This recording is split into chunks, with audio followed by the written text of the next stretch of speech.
When I first came at this, I thought, I just assumed it was social media that was a problem, but actually look a little bit deeper. It's not social media. It's actually the fact that smartphones have front-facing cameras or back-facing or whatever, face-facing, and it's the blue light.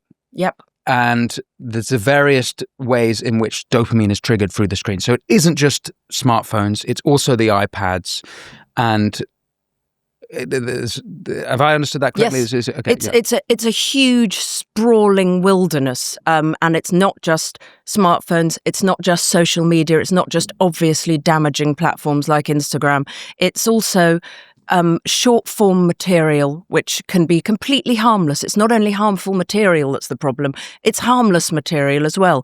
Constant videos of sort of animals falling downstairs seems completely sort of no problem at all, but it's getting the children used to something very, very quick and pointless, and their brains are not able to focus on longer things very, very quickly.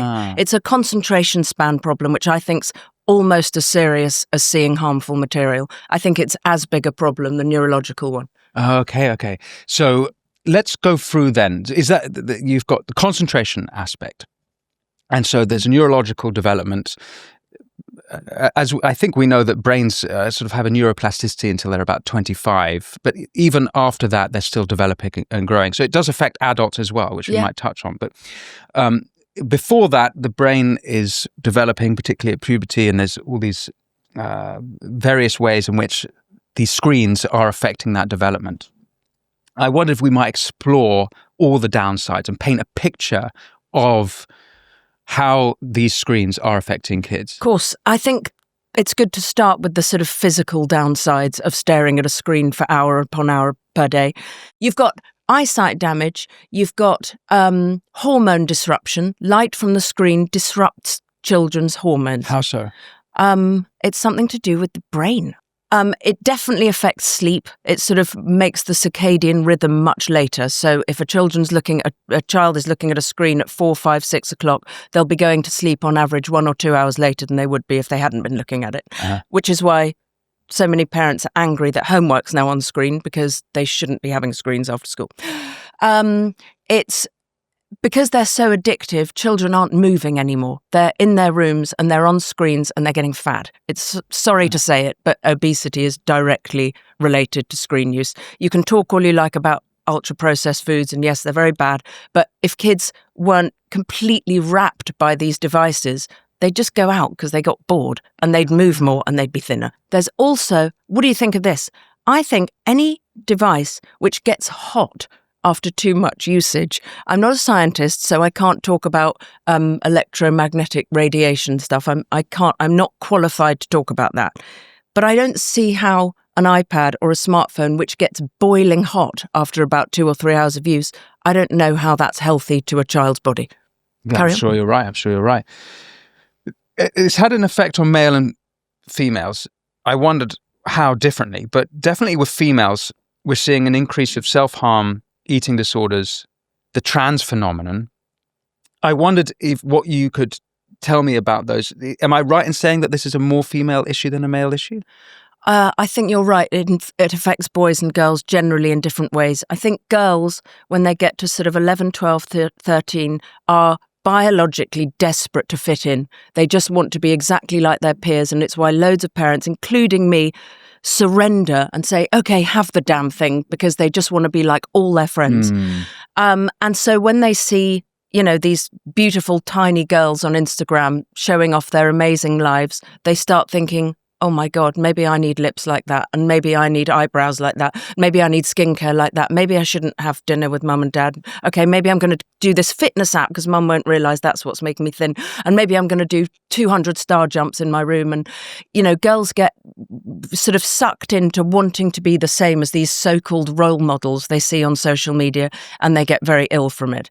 And all their classmates are doing the same, and it's a dangerous vortex for them to go down. It's also a problem for girls who can be so nasty to each other in school that classroom politics now carry on 24 hours a day. In the old days, you could leave the scary, stressful girls and go home and just exhale and be without it for the time you were at home. Even if home wasn't ideal, you could get away from the school environment. Now it's 24/7, and lots of sensitive kids cannot handle it. I wouldn't have handled it. I God knows what I'd have done. I found school very hard. I wouldn't have coped. I imagine it's worse as well because this applies to both men and women, but if you say something nasty to someone, like when you're a kid, you actually see their face and their response, and it might check your behavior. You might learn, actually, maybe I shouldn't behave that way. But on social media, we see this on Twitter with adults, or X with adults. Yeah. People are just saying rancid stuff, and they don't see the consequences. But actually, if they're face to face with these people, they probably wouldn't say it because they know they get smacked in the face. But there's that side of it, of saying vile things to each other because you've got the separation of not being in the same room. But it's also tiny things. It's like a class WhatsApp group, and you say something you think is funny and the cool girls don't react. That can sort of, trigger a spiral of anxiety that can ruin your whole night. Tiny little things can go huge and painful to a sensitive adolescent. So I think some parents think, I won't give them Instagram and I won't let them have, maybe Snapchat, but I'm going to let them have WhatsApp because what's the harm? And anywhere where a herd can collect is a very bad idea, I think, for children. It's not safe. Not only weirdos joining, pretending to be, the teaching assistant or the sport, not only groomers, but children themselves. They have to be protected from each other, and they shouldn't be in big virtual groups. Yeah, well, we're going to come to how exactly we protect them, and we'll address that later. I still want to paint the picture of the problem we've got. So I just want to talk about the trans issue, because this has been a big phenomenon the last few years. Now, before social media, we saw that young girls had a greater propensity for self-harm and issues like anorexia. And that's, I believe, because young girls have a high propensity for mimetic behaviour. That's something I actually learned from Louise Perry, who's just on the show. And we're seeing that with the trans phenomenon. Abigail Schreier wrote a phenomenal book called Irreversible Damage. Yes. And it tracked how the trans issue had, through social media, had affected young girls specifically as a demographic. And so I wondered then what your take on that, whether you agreed with that general view that the trans issue had been, that cohort of the trans phenomenon, that aspect of the trans phenomenon had been exacerbated by social media? I don't feel quite qualified enough to talk about this aspect of it because it's not something I've studied. The only thing I know about it is that autistic girls are most likely to transition and be affected by people giving them propaganda that maybe that's why they're feeling really weird, is because they're probably in the wrong body. Mm-hmm. And that's something I found tragic and terrifying to read about. Just before we move on to men, cosmetic surgery. Is it the case, and we see this with, let's say, the followers of Kim Kardashian and the types, that young girls are getting cosmetic surgery at an increased rate than they were in previous generations? Yes, because they see all these influencers who they aspire to. Young girls, I think young boys do as well in terms of sort of footballers and stuff, but young girls have something in them that they want to worship something. They want to worship someone or something, whether it's a pop star, whether it's Taylor Swift, whether it's Dua Lipa, whether it's, I don't know, Kardashians. They just want to be little acolytes. I don't know what it is biologically about young girls that just want to be followers, but they do. And they see these sort of creatures all over social media with these enormous lips and these sort of painted on eyebrows and these fake asses, and they think that's desirable. I don't look like that, and their insecurity sets in, which is, it's always there with young girls, and they go and do these terrible, irreversible things with bad actors and bad practitioners who just want a cheap buck, and they can damage themselves forever. So that's the sort of scope of female damage. What's the story with men? How is it affecting young boys differently? I think it's affecting young boys in all sorts of ways. I think young boys can find it harder to socialise than girls. I think young girls socialise too much. They're too obsessed with what their mates think. And I think some young boys find it much easier to stay in behind a screen, even if it's video gaming and they're apparently being social.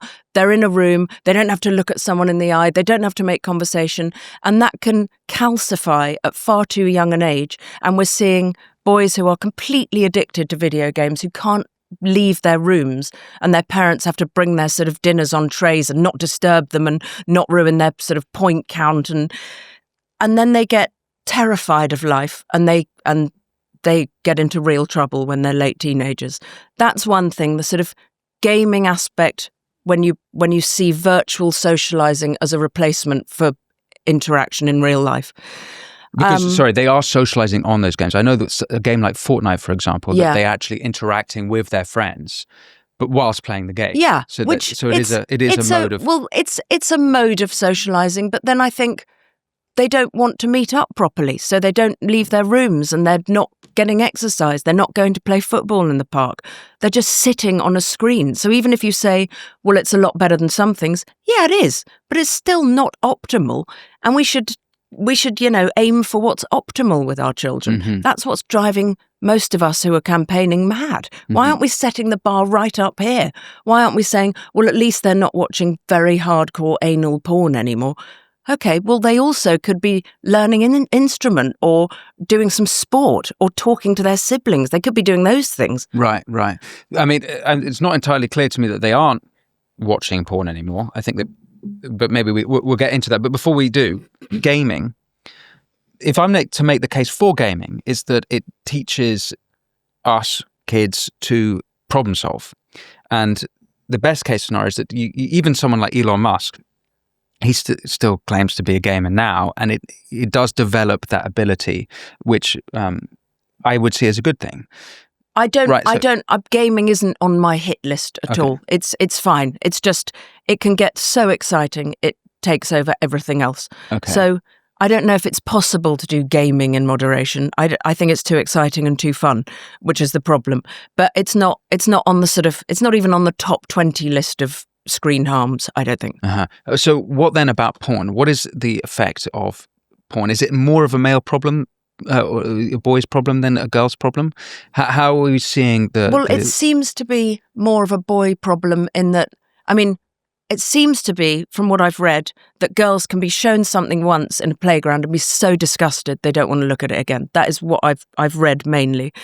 And boys are fascinated by it and they do get quite addicted to seeing more and more extreme stuff. And then any chance of an encounter with a girl in real life with all the embarrassment and sort of mishits that happen is just unthinkable. And that's when the sort of incel thing creeps in, and you start having boys who really desire women but also fear them horribly and it's again, real life becomes harder. The fibre of real life becomes disgusting and off-putting, and you just circle yourself in just virtual comforts.